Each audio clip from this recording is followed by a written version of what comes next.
So there's a new app out there that is giving women easier access to birth control. It's called PolkaDoc.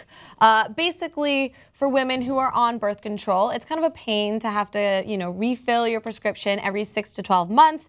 Now, this new app here is $15, and you can use it to schedule an e-visit with a doctor. All it does is requires an ID and a video of you recording yourself saying your name.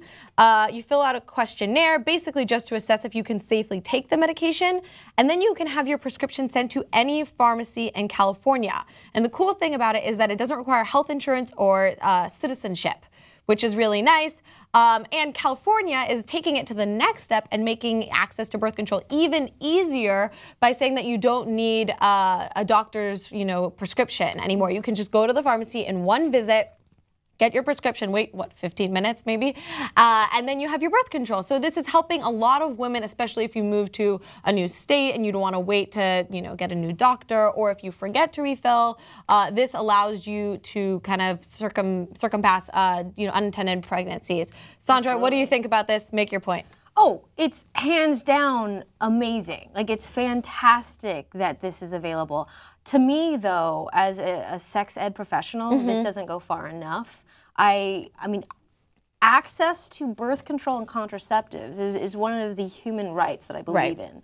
So, also the pill, sorry to say, it's one of the least effective forms of birth control. Right there with condoms. Like, they're okay, but when we talk about like the patch or the IUD, those get even more effective. So it's a great start, and I'm glad we're going in this direction, but it's not enough to me. Yeah, just to add on to that, the patch and IUD are also part of the app, so that's good too. So that's a win. All right. Robby, make your point. I had no idea it was that hard to get birth control pills. Right. Being a man, like that just wasn't on my radar. So when I was hearing about, the new law that California passed, I was like, oh, it wasn't that before? Like, that just seemed so, like, wow, I had no idea it was that hard to do that. So, yeah, thank God that we're taking steps. I'm really happy to see, like, an app like this, you describing it, I was like, that's easier than it was before? I was like, oh my God, what was it before? So I think this is great. I think, hopefully we'll see more of free access to these things. Yeah, and just to kind of like put this more in perspective, that the U.S. has the highest rate of unintended pregnancies than most other developed countries, which is pretty crazy when you think about it, because of these kind of crazy obstacles we have to take to get birth control and to even talk about contraceptives. But I'm really excited for the personal question. So it says, if a birth control pill for men becomes available, would you rather be responsible for taking the pill, or would it be your partner's responsibility? Sandra. Okay, so the most effective types of birth control are when you're doing more than one. That's what they teach teenagers in Amsterdam, and it's a really smart thing to do. So I would say that both partners take the pill, because it's easy enough for you to mess up, not take your pill. I've known people who've had babies when they were taking the pill, so both partners. Boom. Boom. I love it.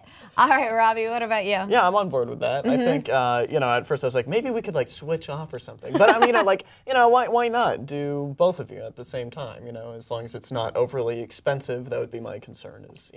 But yeah, like, why not? It's the same time of day. Okay, great. We're both there we go. Okay, it's like a little moment for you guys to yes, share. You could make it romantic. That is beautiful. Exactly. Yeah. Synchronized pill taking. No, I agree with both of you. I think it should be everyone's responsibility. I don't think the onus should be on one partner or the other. I think if you both don't want to have kids, then you should both be doing the responsible thing to not do so.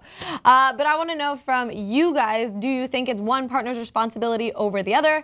Leave it in the comments down below, and we'll see you in the next one.